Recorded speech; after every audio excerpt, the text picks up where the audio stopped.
Nesse vídeo você vai assistir. Alguém dizia outro dia, e a marca da besta? Eu acredito que o celular hoje é a marca da besta. Na nossa cara, na nossa testa, o tempo todo envolvidos com o celular. A marca da besta está mais próximo do que imaginamos? Muitos acreditam que os sinais descritos no Apocalipse já estão acontecendo diante dos nossos olhos. Mas o que a Bíblia realmente diz sobre esse tema tão assustador? Nesse vídeo, vamos analisar as profecias, separar fatos de especulações e descobrir se a marca da besta está realmente chegando. Vamos agora ao vídeo para você tirar suas conclusões. Mas antes, se inscreva no canal e hype esse vídeo. É muito importante para nós. Bom, nós estamos diante de um dos capítulos mais extraordinários da Bíblia e, quiçá, mais importante, pastor Alex, do livro do Apocalipse. Porque é a apresentação e a identificação do anticristo. Nós temos ali duas bestas, né? Uma que sobe do mar, que é um monstro terrível, e a segunda que está disfarçada. A primeira ali representando o poder perseguidor de Satanás, e a segunda simbolizando as religiões e filosofias falsas deste mundo. Então, é um capítulo muito importante, que é a revelação do anticristo, do anomos, né? Aquilo que Paulo diz na segunda carta, do homem sem lei. Paulo diz sobre ele na segunda carta aos Tessalonicenses. E aí, a partir dos versos 16 e 18, nós temos a identificação deste homem e da marca que será usada. Aqui tem o entendimento. Aquele que tem entendimento, calcule o número da besta, pois é número de homem. Ora, este número é 6 ou 666. Então, aqui a guisa de introdução, eu defenderei que se trata de um número literal, porque por meio desse número nós identificaremos, pastor César, quem estará associado ao anticristo e quem receberá a sua marca. Ok, pastor Alex Mendes, como o senhor entende esse texto complicado, né? Que em 2000 anos de história da igreja há muita discussão sobre isso, teólogos que pensam exatamente igual em várias questões, pensam diferente nesse momento, quando chega nesse texto. Então, como o senhor interpreta e entende essa questão? Excelente pergunta, pastor César, pastor Marcelo. Olha, esse tema que nós vamos debater aqui hoje, dialogar hoje, segundo, por exemplo, o biblista Graham Osborne, talvez nenhum versículo da Bíblia tenha sido objeto de maior especulação do que Apocalipse 13, 18. O número da besta esteve relacionado ao longo dos séculos com centenas de possibilidades diferentes. Por exemplo, eu anotei aqui algumas. Por exemplo, o número 6, ele está associado aos nomes de vários líderes mundiais, né? A chamada gematria, né? Sim. Gematria. Os judeus falam, né, numa gematria. Então, por exemplo, alguns relacionam no meio com Nero César, Alexandre o Grande, Júlio César, Vespasiano, o Papa, Hitler, Mussolini, etc. Um segundo ponto importante é que o número 6, ele, segundo, né, a opinião de alguns estudiosos, ele é cronológico, calculando a duração do reino do anticristo. Apocalipse 17, versículo 11, Daniel 7, 23 ao 25, vai esclarecer um pouco sobre esse ponto. Um terceiro ponto importante é que, por exemplo, os biblistas Heineken e Rogers dizem que a expressão calcule o número é um aritmo que, no contexto cultural e histórico da época, os números eram usados não apenas para contagem comercial, mas tinham significados simbólicos. Um outro ponto importante, por exemplo, o teólogo reformado Wisber, ele vai dizer que 6 é o número do homem. O homem foi criado no 6º dia e foram-lhe dados 6 dias de trabalho. E também o 6, né, que aparece no texto, o total de horas do dia e múltiplo de 4 vezes 6, que dá 24. Então, para ele é o número do homem. Na minha opinião, pelos aspectos literários, né, do capítulo 3 do Apocalipse, na minha opinião, o número ele é simbólico. O número da besta é simbólico. Ok, pastor Marcelo. Muito bom. Isso é muito advogado entre os biblistas, não é? Porque em determinadas épocas da história, nós vemos, abre aspas, manifestações do anticristo. Alguém tenta associar, como disse muito bem o professor Alex Mendes, a Neron Quessar, não é? Porque estamos aqui diante de um professor de hebraico, o pastor Alex também, um pesquisador, em que a letra no hebraico é número. não é? Se nós somarmos aqui, pastor César, o nome de Neron Quissar, não é? Onde Kuf vale 100, Samer vale 60, Resh 200, nós já temos 360. Depois, se nós continuarmos a soma, o Nun novamente vale 50, o Resh 200, o Vav 6 e o Nun Sofit, né? De Neron, não é? Quando termina Neron, é o Nun Sofit, nós temos 50. Aí nós temos meia. Mas nós também temos um problema, pastor César, é que se colocarmos, professor Alex, um Yud na palavra Quissar, não é? Neron Quissar, e o Yud corresponde a 10, ou dará, pastor César, 676, porque se acrescentarmos esse aumenta Yud, 10, exatamente. Yud é 10. Então, por isso que eu acho que eu não entendo que seja um número simbólico, até porque na guimatria hebraica pode dar certo. Se pegarmos as letras hebraicas de Neron Quissar, pode dar certo. Mas no Novo Testamento, nós não temos um documento escrito no Novo Testamento em hebraico. E se pegarmos as letras gregas, não dará esse valor. É que o Nero nem é um nome hebraico, né, na verdade. Exatamente. Você vai latim e transformar em hebraico, né? Exatamente. Então, é por causa desta perspectiva que grandes estudiosos caminham, isso é fato, para que seja Neron Quissar, não é?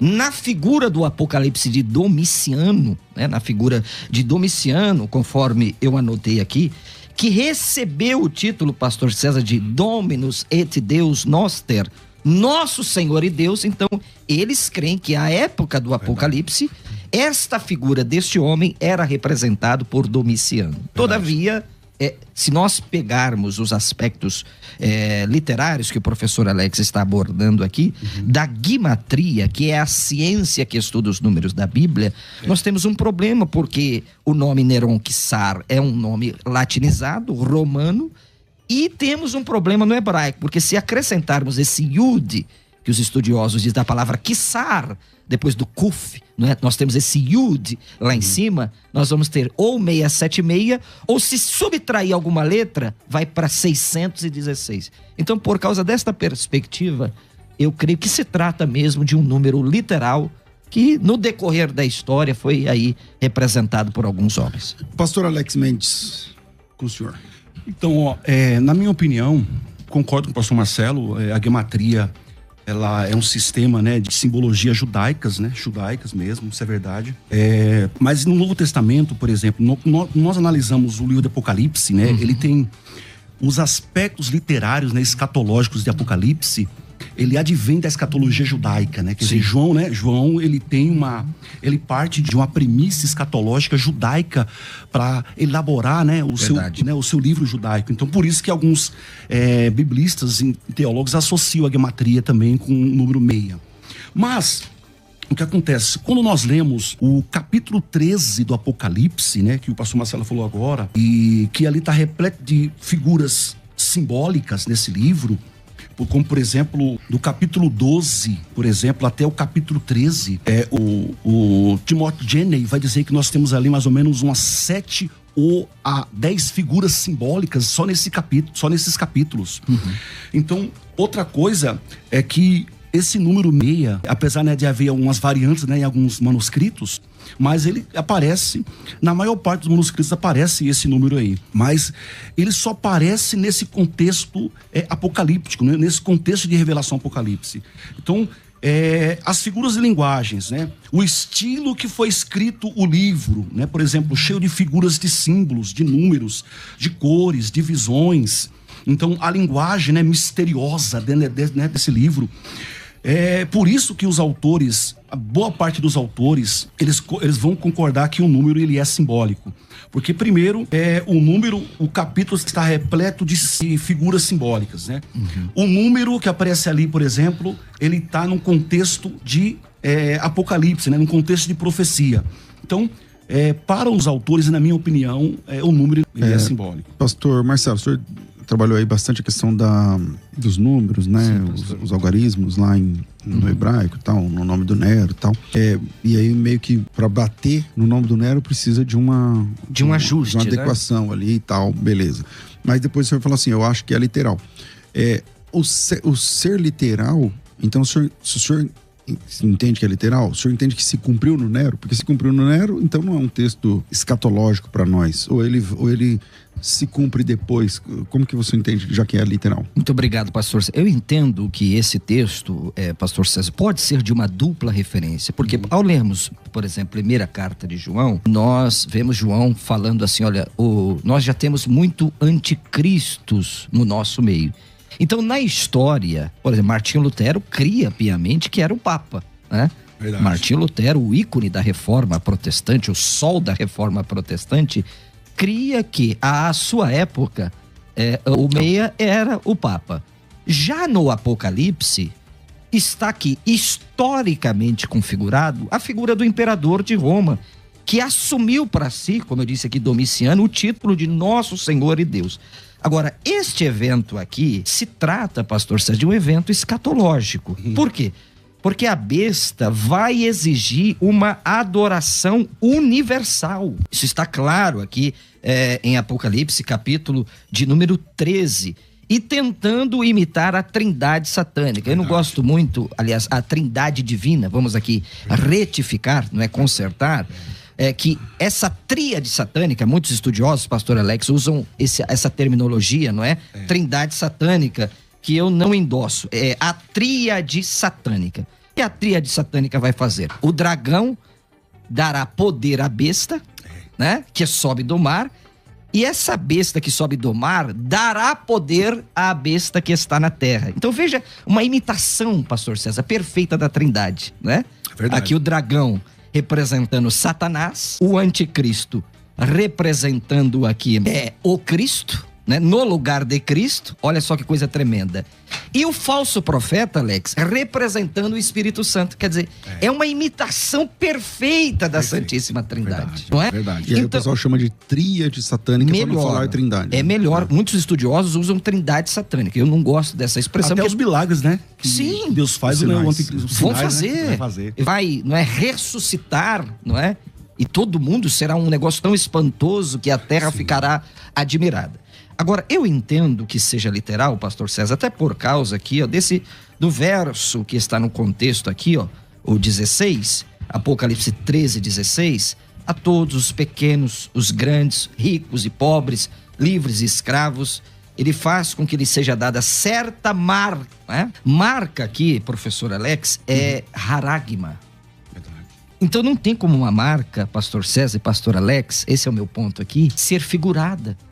Porque haragma se marcava à época do Apocalipse, pastor César, escravos, soldados e até determinados membros de algumas seitas do Apocalipse. Nós sabemos que o Apocalipse está permeado disso, né?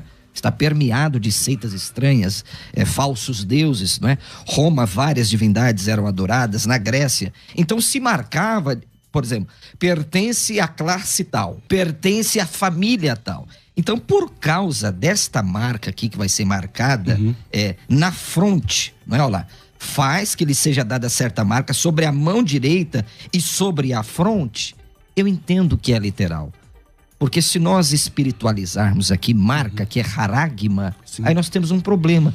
Porque o texto, pastor César, quer mostrar quem está identificado com o anticristo. E também a questão da imitação, porque nos capítulos 7, capítulo 9, os servos de Deus são uma festa também. Exatamente. Verdade. Então, O capítulo 14, como o senhor bem disse, olha aqui, ó, começa, pastor Alex, o 14, eis o cordeiro em pé sobre o monte Sião, com ele 144 mil, tendo na fronte escrito o seu nome. Está escrito o nome. Então, a marca do salvo é a marca do nome inefável de Deus. E a marca do ímpio, daquele que se associará, é o meia. pastor Alex. Na minha opinião, nesse capítulo 13 de Apocalipse, o número da besta, o nome o número e a marca da besta, haragma, na minha opinião, eles são simbólicos. Por quê? Olha que interessante. Se a gente for ler o livro do Apocalipse detalhadamente, por exemplo, o versículo 12, a gente percebe o seguinte, que a marca da besta ou o número da besta estão associados diretamente, conectado ao nome e o culto ao anticristo, né? Que é a primeira besta. Por exemplo, se a gente for no capítulo 13 do Apocalipse, logo ali nos versículos iniciais, como disse o pastor Marcelo, nós temos duas figuras ali enigmáticas. Primeiro, a figura da besta. A besta ali é uma simbologia, né? É uma figura de linguagem que diz que veio, que é o anticristo, que veio do mar e representa o quê? Um sistema político-econômico mundial, global. Exato. A segunda besta, né, que veio da terra, que é o falso profeta, do versículo 11 ao 18, representa um sistema religioso também mundial.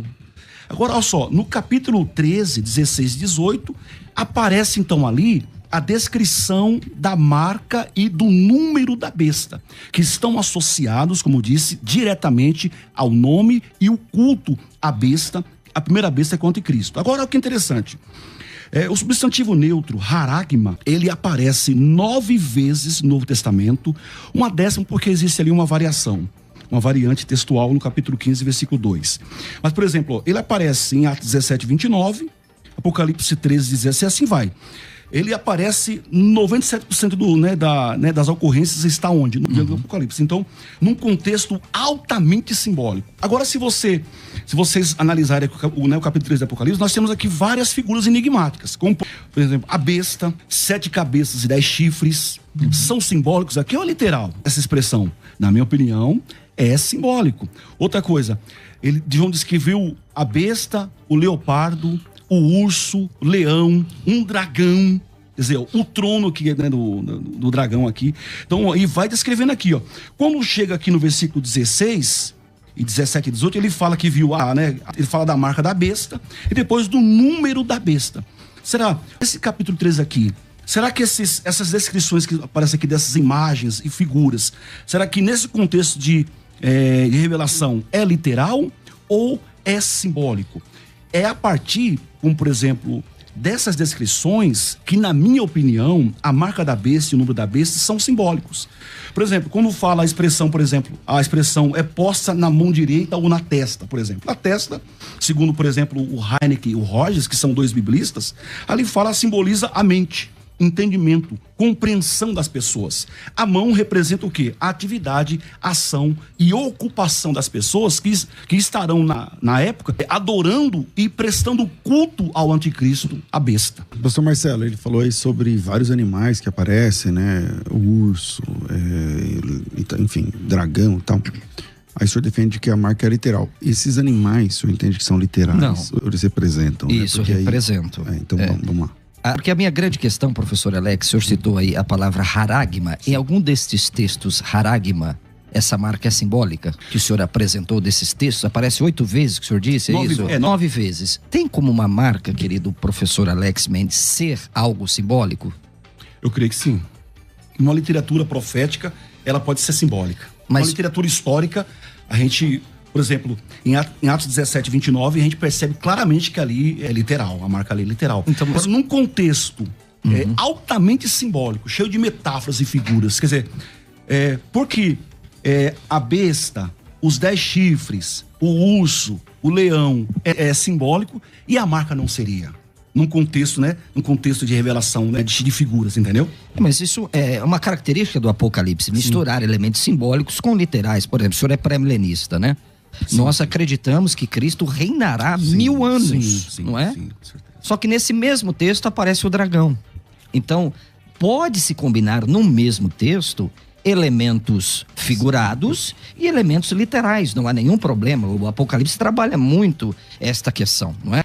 Nas igrejas, por exemplo, ao vencedor eu darei uma pedrinha branca. Aí você vai para o contexto cultural, você percebe que na Ásia Menor, pelo menos 2 tipos de pessoas usavam uma pedra branca. Primeiro, quando havia julgamento e os réus eram absolvidos, as pedras colocadas nas urnas eram brancas.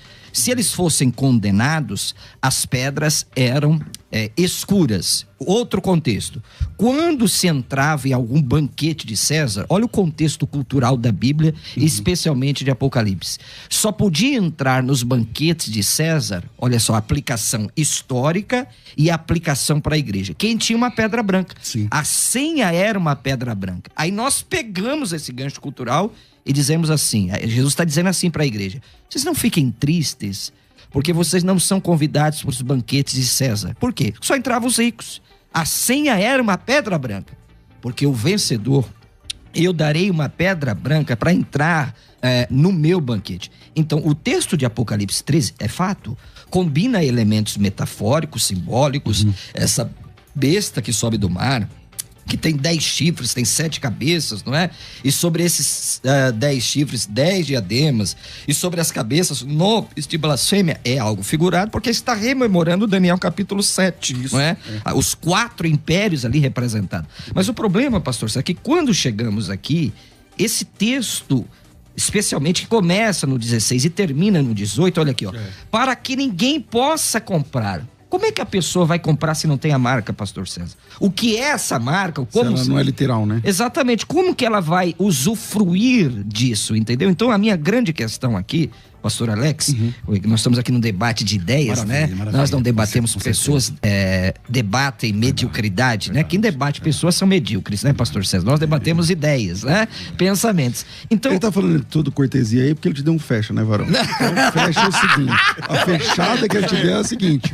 Agora, assista o padre Luiz Augusto falando mais sobre esse assunto. Alguém dizia outro dia, e a marca da besta? Eu acredito que o celular hoje é a marca da besta. Na nossa cara, na nossa testa, o tempo todo envolvidos com o celular. Estamos perdendo a nossa liberdade, perdendo a convivência, a criatividade.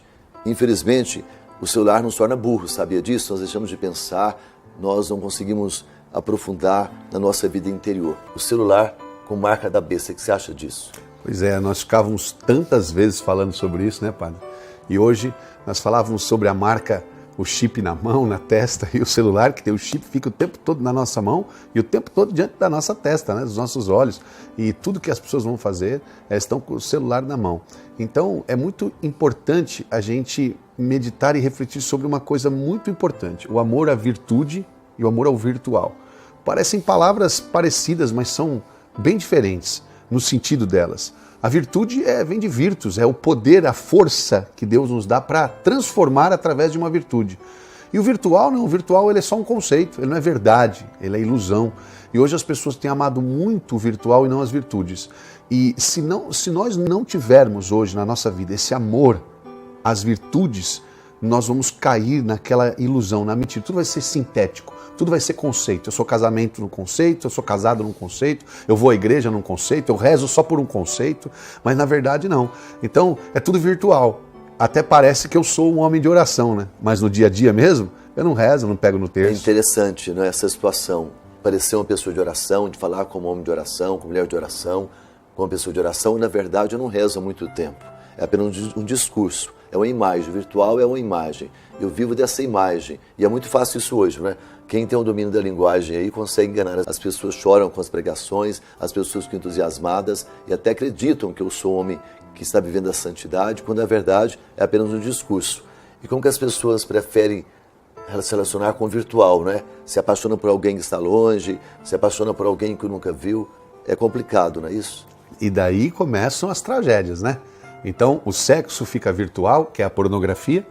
Então, eu sinto desejo e sinto o apelo da carne virtualmente. Eu, por exemplo, acompanhei um casal que estava com dificuldade de ter relação sexual porque ele só sentia prazer vendo, só virtualmente. Ele não conseguia mais sentir prazer concreto. Mas algo gravíssimo ainda, como ele sente prazer vendo, o que ele quer? Daqui a pouco ele quer a esposa na cama com outra, ou ele com outro e vice-versa. Vira uma situação realmente absurda. Pior do que bicho, porque bicho, né, não tem a inteligência e a vontade. Nós temos tudo isso. Então essa dificuldade hoje de vivermos a realidade com os pés no chão, e o celular ocupa o centro da nossa vida, todo espaço, em todo qualquer lugar. O celular nos tira da oração, algo que eu fico achando assim até complicado na própria igreja. A Bíblia escrita, o papel, é bem melhor, mais profundo para nós no nosso dia a dia, né? Agora a gente quer tudo muito fácil, o virtual, e a gente reclama com medo então aí do número da besta, da marca da besta, quando é verdade o celular está fazendo esse papel na nossa vida. E a gente precisa abrir o olho e o coração para entender que nós precisamos ser virtuosos. Virtude da oração, a santidade. O Papa tem nos chamado isso, atenção, a santidade não é um chamado para poucos, para uma elite, para um grupo, é para todo mundo.